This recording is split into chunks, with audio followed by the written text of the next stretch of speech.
Hello, my friends. It's Indiana Holmes for Story Time, and we continue with our new book, A Damsel in Distress.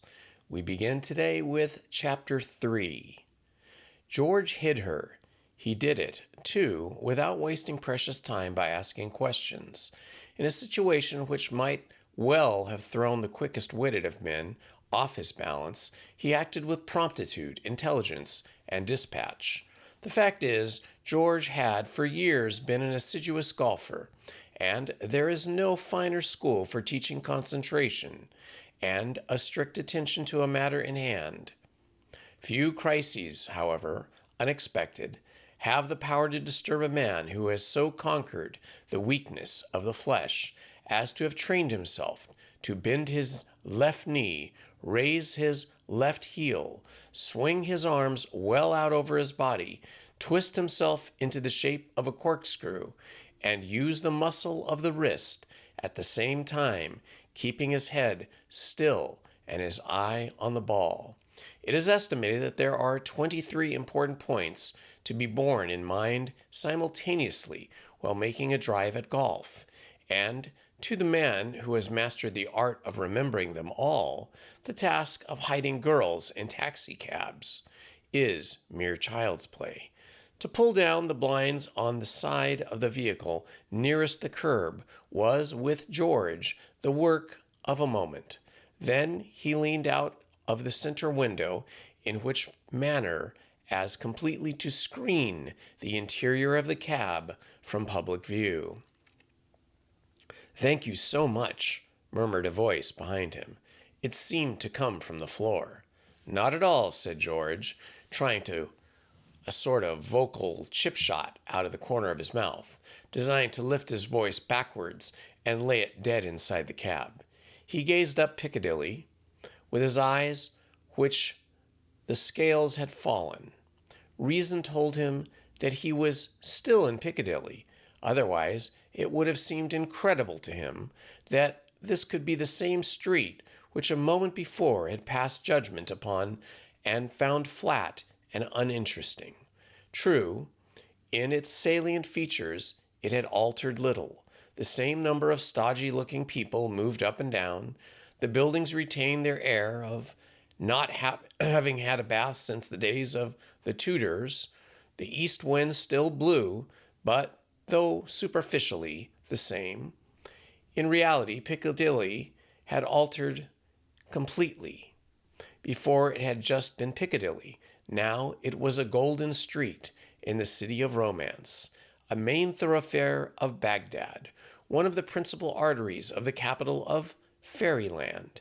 A rose-colored mist swam before George's eyes. His spirits, so low but a few moments back, soared like a good niblick shot out of the bunker of gloom. The years fell away from him till, in an instant, from being a rather poorly reserved, liverish graybeard of 65 or so, he became a sprightly lad of 21, in a world of springtime and flowers and laughing brooks. In other words, taking it by and large, George felt pretty good. The impossible had happened. Heaven had sent him an adventure, and he hadn't a care if it snowed. It was possibly the rose-colored mist before his eyes that prevented him from observing the hurried approach of a faultlessly attired young man, aged about 21, who, during George's preparations for the ensuing privacy in his cab, had been galloping in pursuit in a resolute manner that suggested a well-dressed bloodhound, somewhat overfed and out of condition. Only when this person stopped and began to pant within a few inches of his face did he become aware of his existence. "You, sir," said the bloodhound, removing a gleaming silk hat, mopping a pink forehead, and replacing the luminous superstructure once more in position. "You, sir."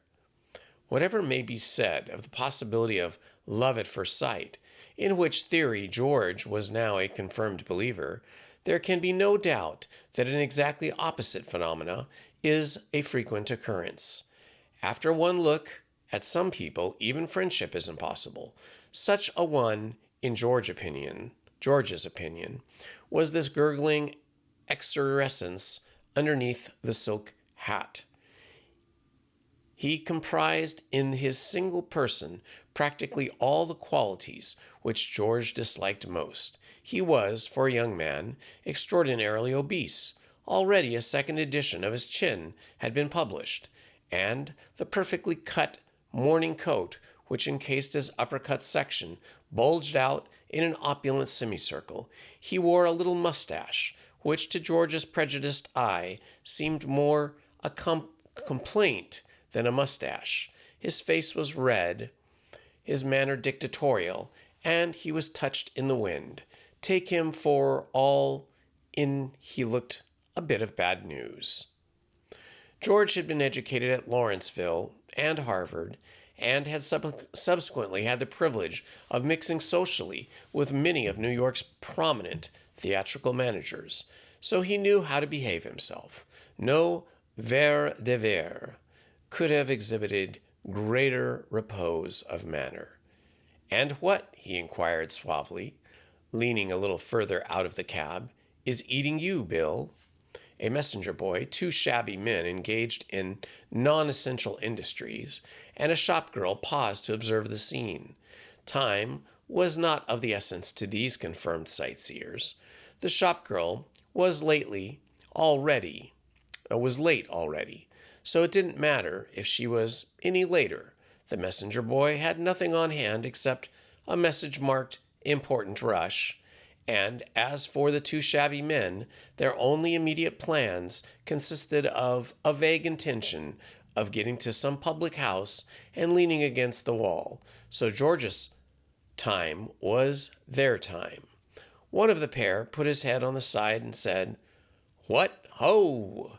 The other picked up a cigar stub from the gutter and began to smoke.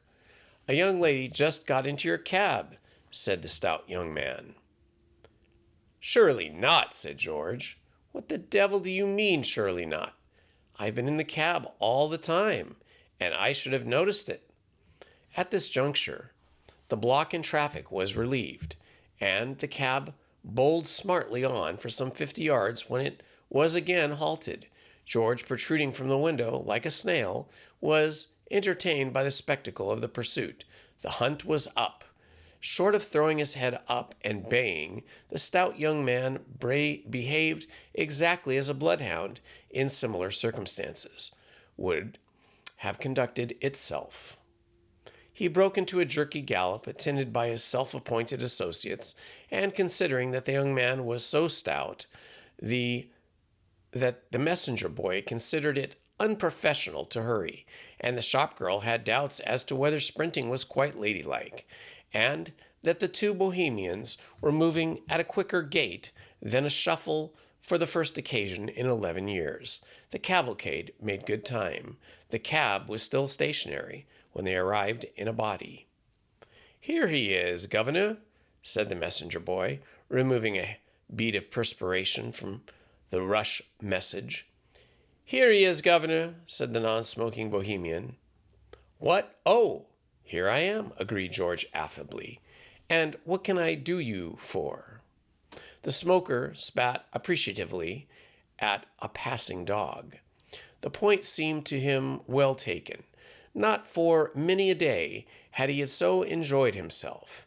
In an arid world containing too few goes of gin and too many policemen, a world in which the poor were oppressed and could seldom even enjoy a quiet cigar without having their fingers trodden upon, he found himself, for the moment, contented, happy, and expectant. This looked like a row between toffs, and of all things which most intrigued him, a row between toffs ranked highest. "Arr!" he said approvingly. "Now you're talkin'." The shop girl had espied an acquaintance in the crowd. She gave tongue.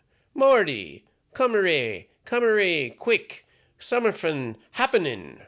Maudie, accompanied by perhaps a dozen more London millions, added herself to the audience. These all belong to the class which will gather round and watch silently while a motorist mends a tire. They are not impatient. They do not call for rapid or continuous action, a mere hole in the ground, which of all sights is perhaps the least vivid and dramatic, is enough to grip their attention for hours at a time. They started at George and George's cap with unblinking gaze, just staring on and staring on. They did not know what happened or when it would happen, but they intended to wait till something happened. It might be for years or it might be forever, but they meant to be there when things began to occur. Speculations became audible. What is it? An accident? Nah, gent, ad's a pocketin' picked. Two toffs and a scrap. Feller built the cabman. A skeptic made a cynical suggestion. They're doing it for the pictures. The idea gained instant popularity. D'ye hear that? It's a film. What? Oh, Charlie. The Kermans are riding a cab. What they'll be up to next? A red-nosed spectator with a tray of collar studs harnessed to his stomach started another school of thought. He spoke with decision, as one having authority. Nothing of the blinking kind. The fatten's been having one or two around the corner, and it's gone and got his head. The driver of the cab, who till now had been ostensibly unaware that there was any sort of disturbance among the lower orders, suddenly became humanely inquisitive. What's it all about? He asked, swinging around and addressing George's head. Exactly what I want to know, said George. He indicated the collar-studded merchant. The gentleman over there with the portable Woolworth bargain counter seems to me to have been the best theory. The stout young man, whose peculiar behavior had drawn all this flattering attention from the many-headed and who appeared considerably ruffled by the publicity, had been puffing noisily during the foregoing conversation. Now, having recovered sufficiently breath to resume the attack, he addressed himself to George once more. Damn you, sir, will you let me look inside that cab?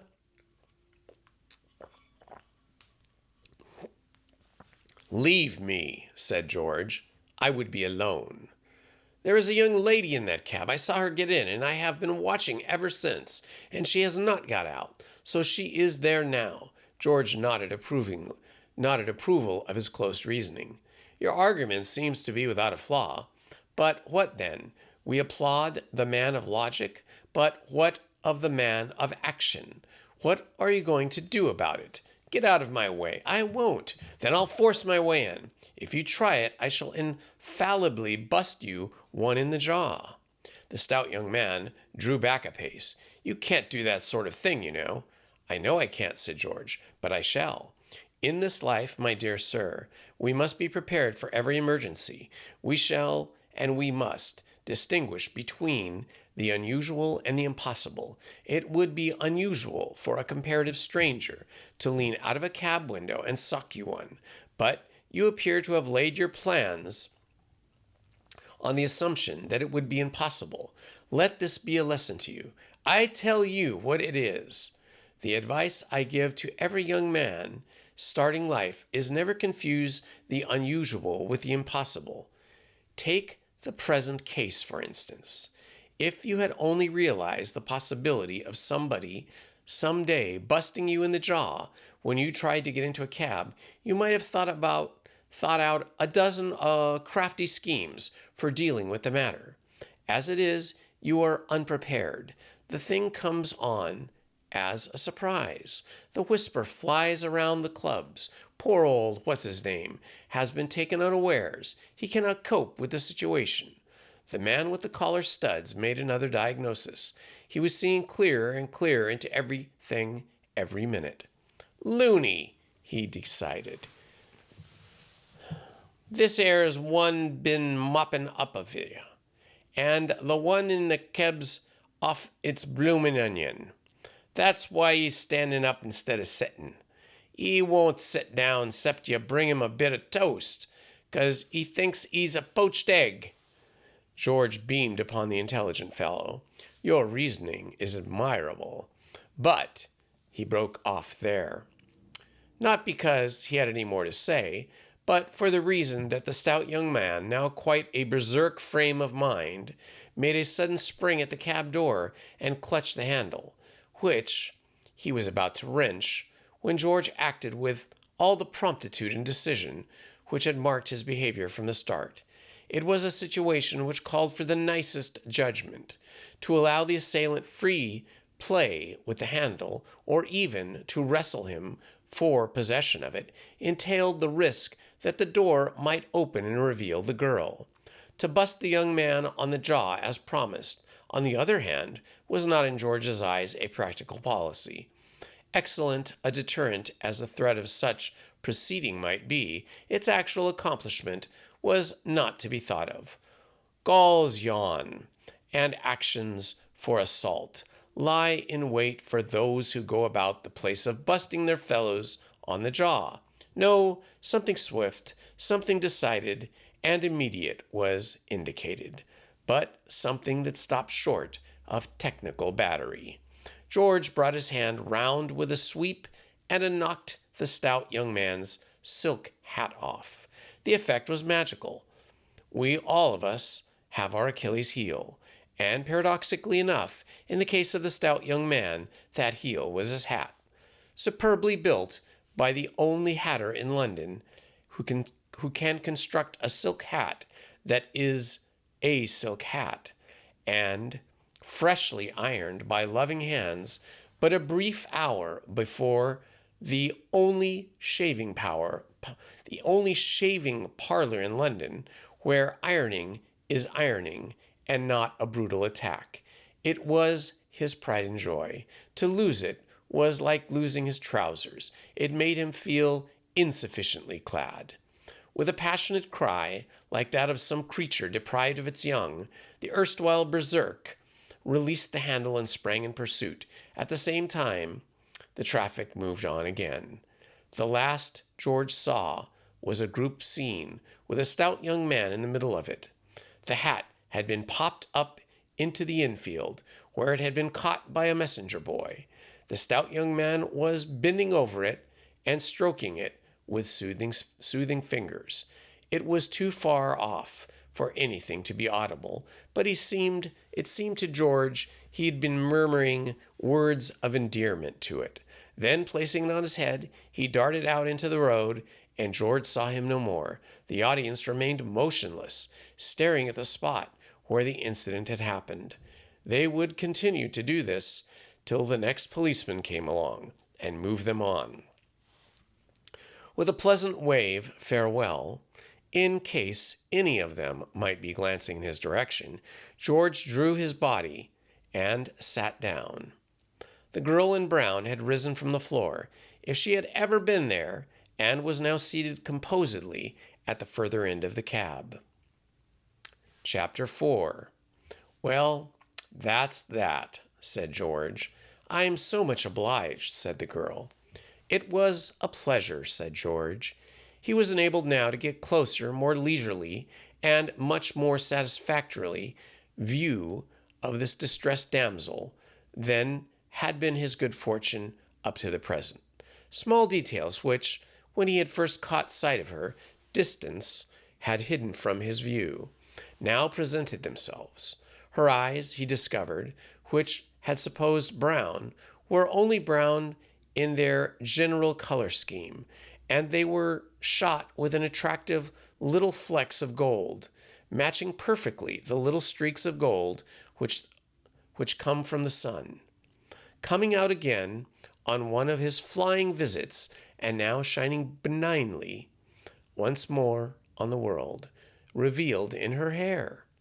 Her chin was square and determined, but with resoluteness was contradicted by a dimple and by a pleasant good humor of the mouth, and a further softening of the face was effected by the nose, which seemed to have started out with the intention of being dignified and aristocratic, but had defeated its purpose by tilting very slightly at the tip. This was a girl who would take chances, but would take them with a smile and laugh when she lost.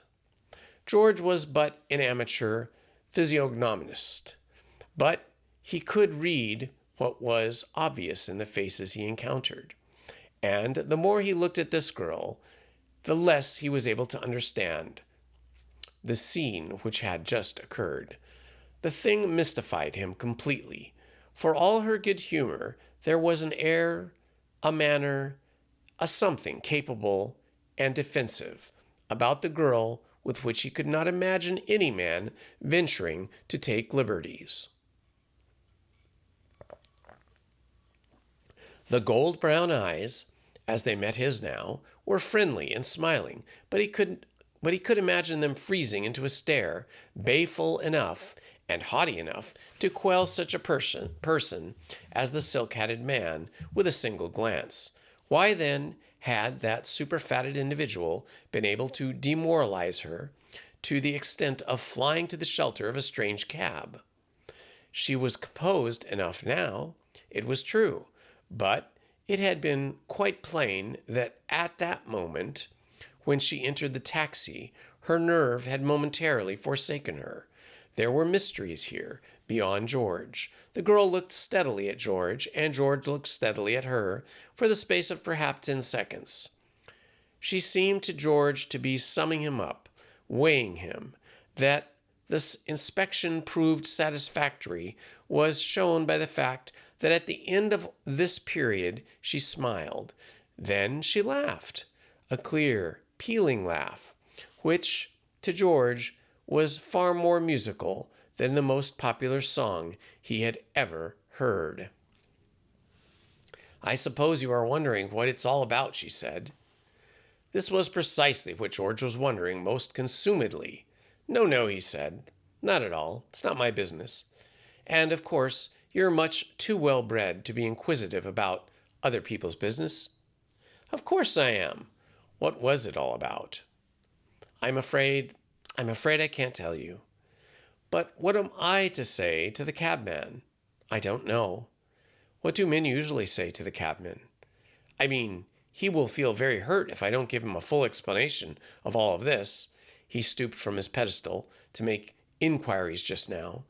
Condescension like that deserves some recognition. "Give him a nice big tip." George was reminded of his reason for being in the cab. "I ought to have asked before," he said. "Where can I drive you?" "Oh, I mustn't steal your cab. Where are you going?" "I was going back to my hotel. I came out without any money, so I shall have to go there first to get some." The girl started. "What's the matter?" George asked. "I've lost my purse." "Good Lord! Had it much in it?" "Not very much, but enough to buy a ticket home." "Any asking where that is?" "None, I'm afraid." "I wasn't going to, of course." "Of course not. That's what I admire about you most. You aren't inquisitive." George reflected. "There's only one thing to be done. You will have to wait in the cab at my hotel while I go and get some money. Then, if you'll let me, I can lend you what you require." "It's too kind of you. Could you manage 11 shillings? "Easily. I've just had a legacy." "Of course, if you think I ought to be economical, I'll go third class. That would only be 5 shillings. 10 and 6 is the first class fare. So you see, the place I want to go is 2 hours from London." "Well, that's something to know. But not much, is it?" "I think I had better lend you a sovereign. Then you'll be able to buy lunch and a ticket on the train." "You think of everything, and you're perfectly right. I shall be starving, but how do you know you will get the money back?" "I'll risk it." "Well, then, I shall have to be inquisitive and ask your name. Otherwise, I shan't know where to send the money." "Oh, there's no mystery about me. I'm an open book." "You needn't be horrid about it. I can't help being mysterious." "I didn't mean that. It sounded as if you did. Well, who is my benefactor?" "My name is George Bevan. I'm staying at the Carlton at present." "I'll remember."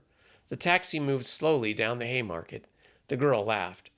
"Yes," said George. I was only thinking of back there, you know. I haven't thanked you nearly enough for all you did. You were wonderful. I'm very glad I was able to be of any help."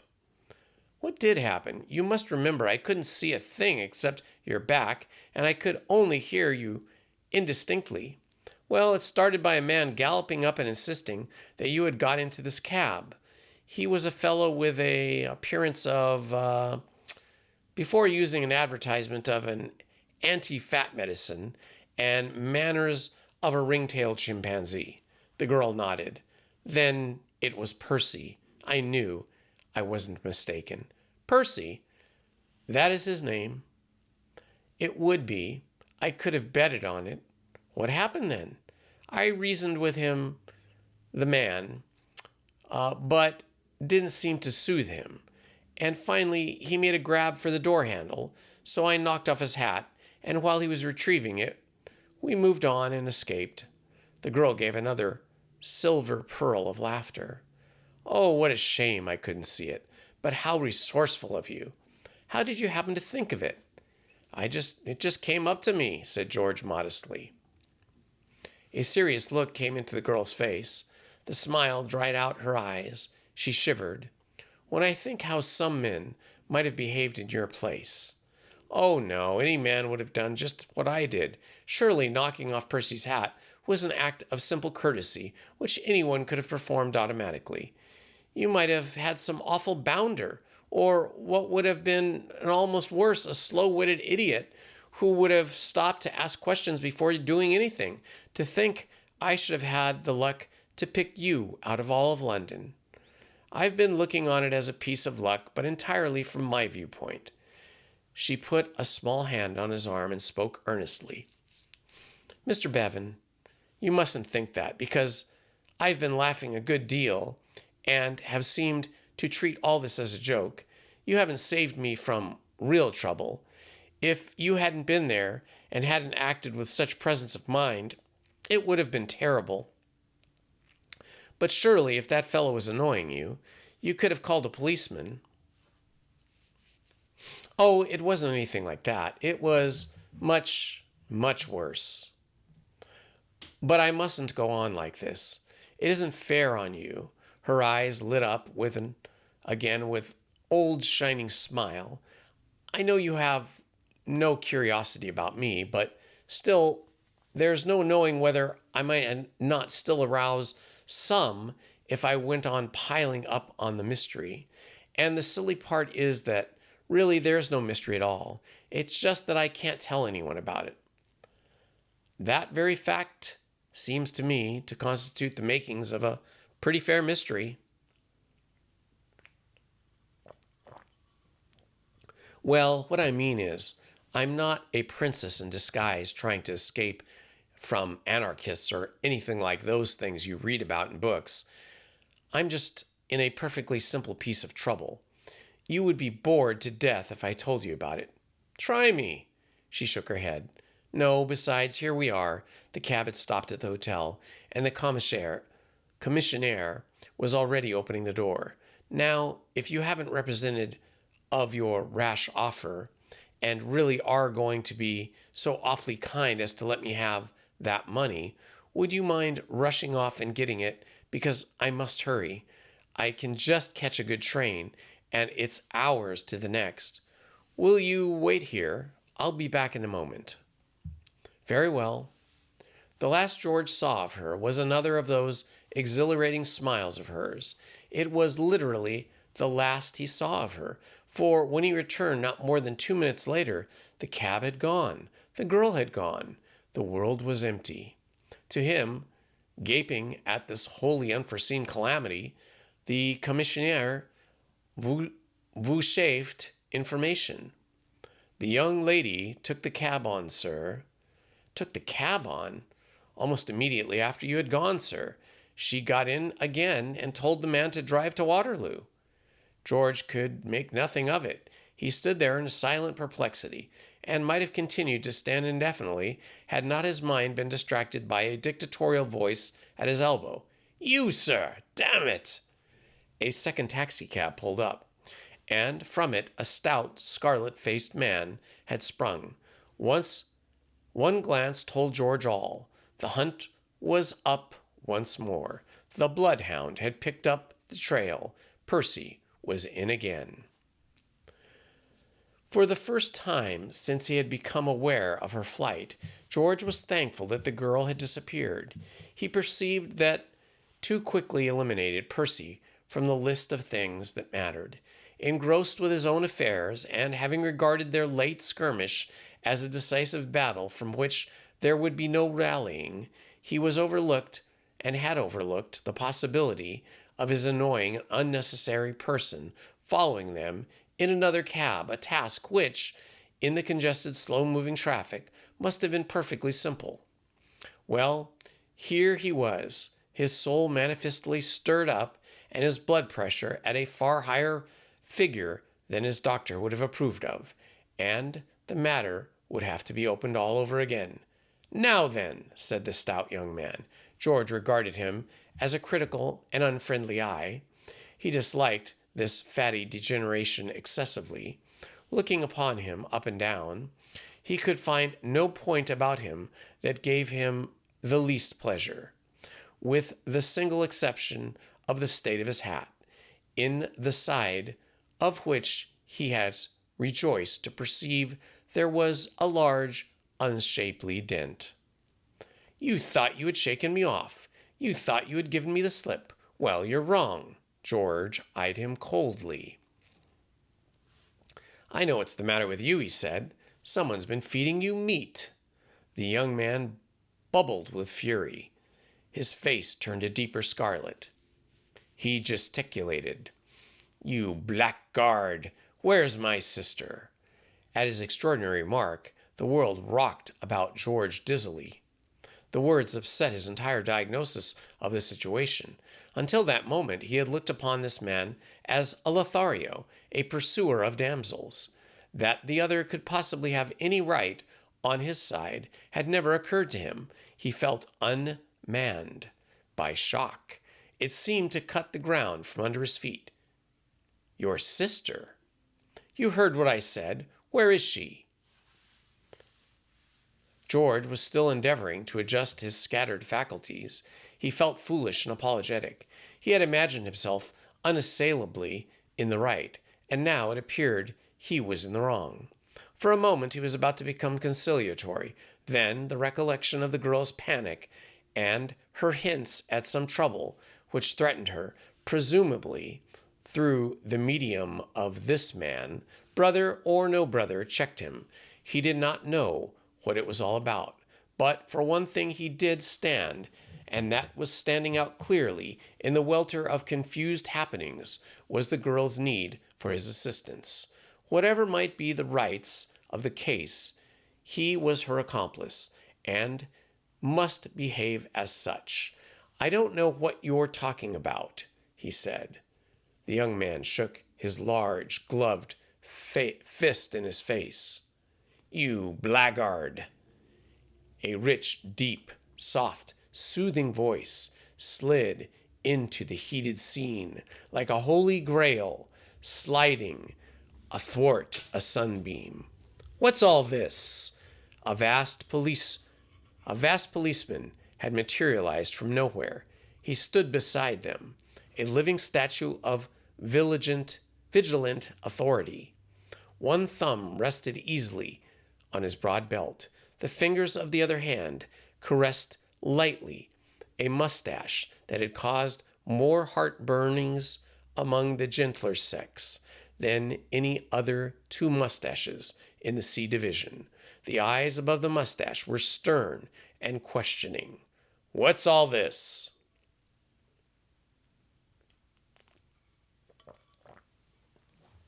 George liked the policemen. He knew the way to treat them.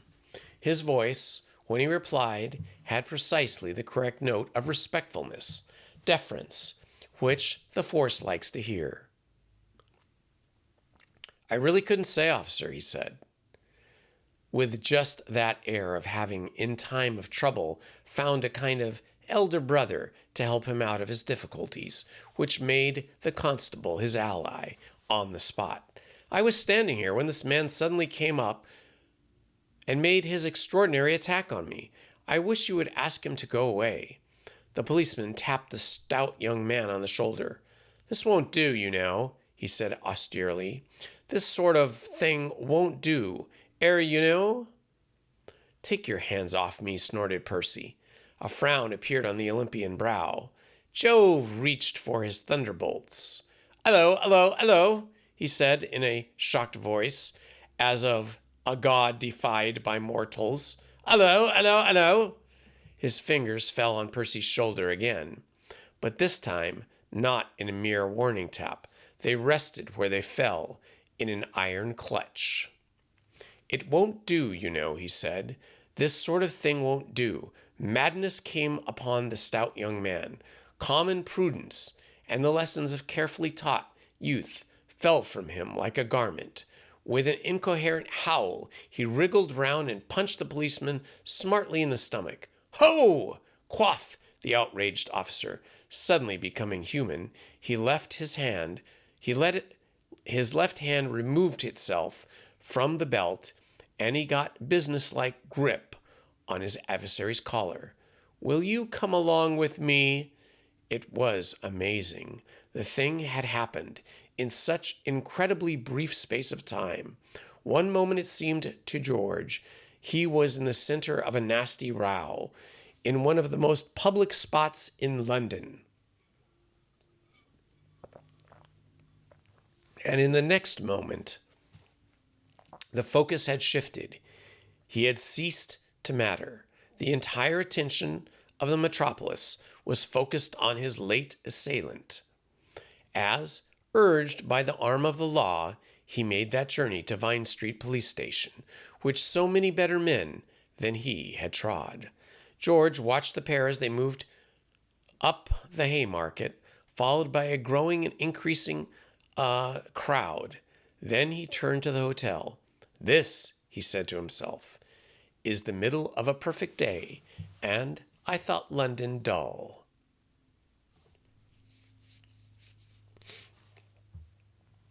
Chapter 5. George awoke the next morning with a misty sense that somehow the world had changed. As the last remnants of sleep left him, he was aware of a vague excitement. Then he sat up in bed with a jerk. He had remembered that he was in love. There was no doubt about it. A curious happiness pervaded his entire being. He felt young and active. Everything was emphatically for the best in this best of all possible worlds. The sun was shining. Even the sound of someone in the street below whistling one of his old compositions, of which he had heartily sickened 12 months before, was pleasant to his ears.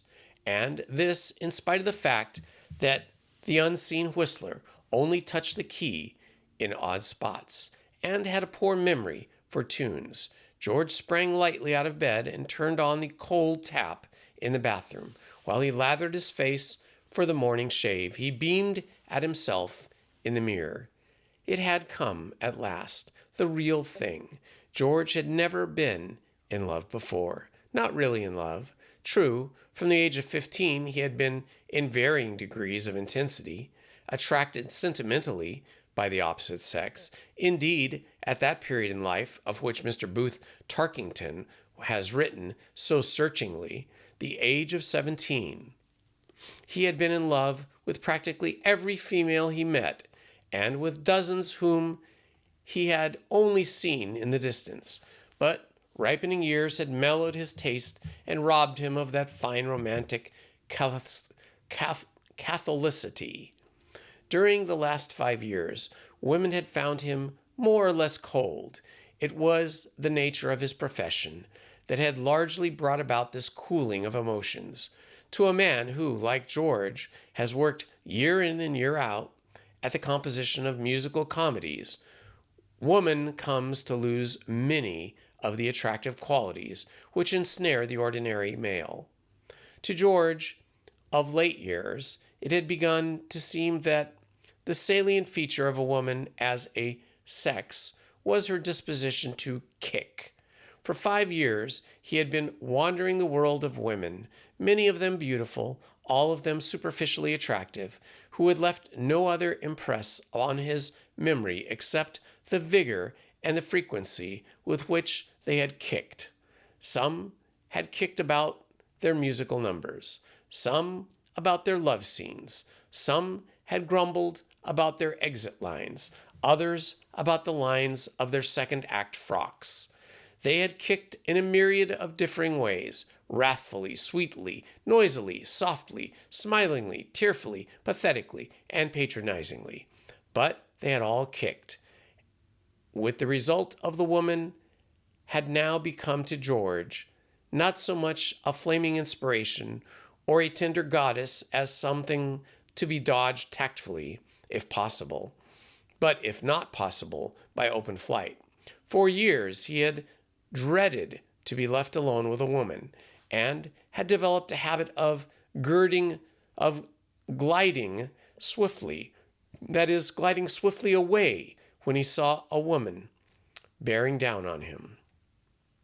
The psychological effect of such state of things is not difficult to realize. Take a man of naturally quixotic temperament, a man of chivalrous instincts and feeling for romance, and cut him off for 5 years from the exercise of those qualities, and you get an accumulated store of foolishness only comparable to an escape of gas in a sealed room or a cellar full of dynamite, a flicker of a match, and there is an explosion.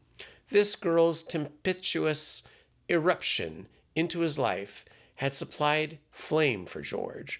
Her bright eyes, looking into his, had touched off the spiritual which he had been storing up for so long. Up in the air, in a million pieces, had gone the prudence of self-restraint of a lifetime, and there he was, as desperately in love as any other troubadour of the Middle Ages. It was not till he had finished shaving and was testing the temperature of his bath with a shrinking toe that he realized what had come upon him was a wave that, though he might be in love, the fairway of love was dotted with more bunkers than any golf course he had ever played on his life. In the first place, he did not know the girl's name. The second place, it seemed practically impossible that he would ever see her again. Even in the midst of his optimism, George could not deny these facts might reasonably be considered in the nature of obstacles. He went back into his bedroom and sat on the bed. This thing wanted thinking over.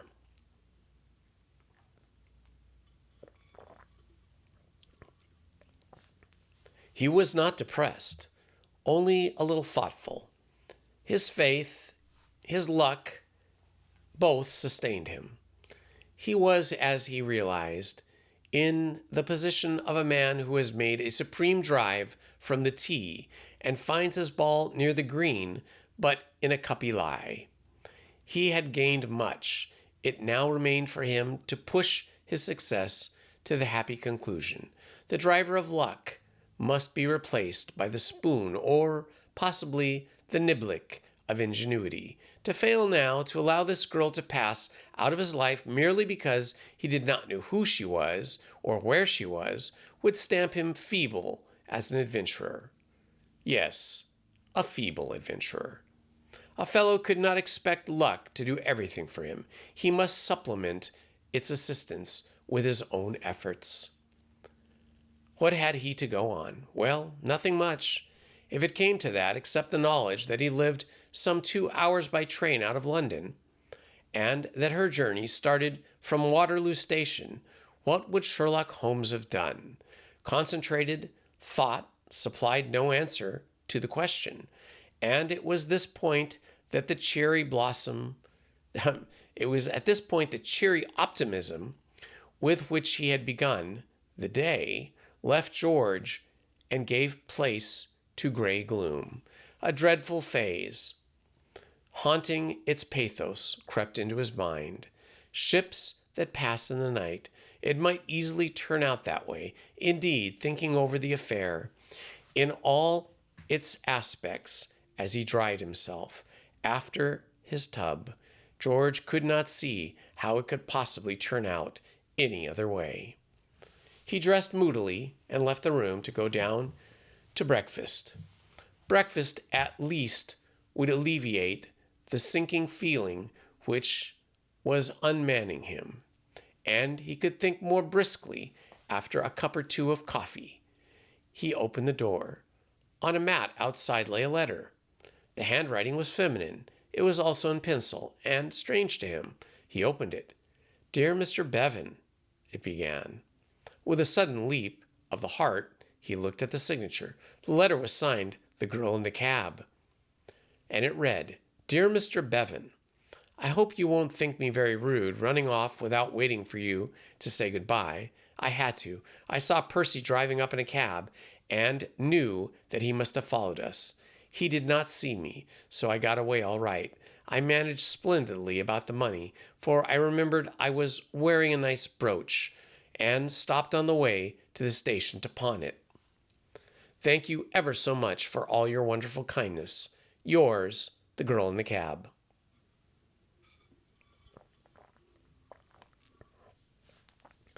George read the note twice on the way down to the breakfast room, and 3 times more during the meal. Then, having committed its contents to memory, down to the last comma, he gave himself up to glowing thoughts. What a girl! He had never met in his life before a woman who could write a letter without postscript, and this was but the smallest of her unusual gifts. The resource of her to think of pawning that brooch, the sweetness of her to bother to send him a note. More than ever before, he was convinced he had met his ideal, and more than ever before was he determined that the triviality, like being unaware of her name and address, should not keep him from her. It was not as if he had no clue upon which to go. He knew that she lived 2 hours from London and started home from Waterloo. It narrowed the thing down absurdly. There were only about 3 counties in which she could possibly live, and a man must be a poor fellow who is incapable of searching through a few small counties for a girl he loves, especially a man with his luck. Luck is a goddess, not to be coerced or forcibly wooed by those who seek her favors, from which masterful spirits turn away. But it happens sometimes that, if we put in our hand hers with humble trust of a little child, she will have pity on us and not fail us in our hour of need. On George, hopefully watching for something to turn up, she smiled almost immediately. It was George's practice, when he lunched alone, to relive the tedium of the meal with the assistance of reading matter in the shape of one or more of the evening papers. Today, sitting down to a solitary repast at the Piccadilly Grill Room, he had brought with him an early edition of the Evening News, and one of the first items which met his eye was the following. Embroiled in a column on one of the inner pages, devoted to the humorous comments in prose and verse on the happenings of the day, this particular happening the writer had apparently considered worthy of being dignified by rhyme. It was headed, "The Peer and the Policeman." Outside the Carlton, 'tis averred, these stirrings happenings occurred. The hour, 'tis said, and no one doubts, was half past 2, or thereabouts. The day was fair, the sky was blue, and everything was peaceful too, when suddenly a well-dressed gent, engaged in heated argument, and roundly to abuse began another well-dressed gentleman. His suede-gloved fist he raised on high to dot the other in the eye. Who knows what horrors might have been, had there not come upon the scene of old London City's favorite son, Policeman C. 231. "What happens this conduct? Prithee stop," exclaimed the admirable Slop. with which he placed a warning hand upon the brawler's collar band. We simply hate to tell the rest, no subject here for flippant jest. The mere remembrance of the tale has made our ink turn deadly pale. Let us be brief. Some demon sent stark madness on the well-dressed gent. He gave the constable a punch just where the latter kept his lunch. The constable said, "Well, well, well," and marched him to the dungeon cell. At Vine Street Station out it came. Lord Belpher was the culprit's name. But British justice is severe, alike on paupers and on peer. With even hand she holds the scale, a thumping fine in lieu of gaol. Induced Lord B to feel remorse and learn he mustn't punch the force. George's mutton chop congealed on the plate, untouched. The French fry potatoes cooled off unnoticed. There was no time for food. Rightly indeed had he relied upon his luck. It had stood by him nobly. With his clue, all was over, except getting to the nearest free library and consulting Burke's Peerage. He paid his bill and left the restaurant. 10 minutes later, he was drinking in the pregnant information.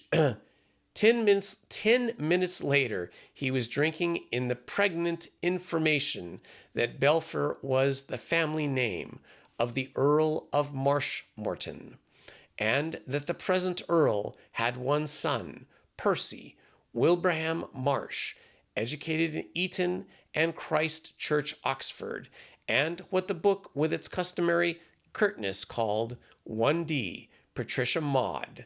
The family seat, said Burke, was Belpher Castle, Belpher Haunts. Some hours later, seated in a first-class compartment of a train that moved slowly out of Waterloo Station, George watched London vanish behind him. In the pocket closest to his throbbing heart was a single ticket to Belpher.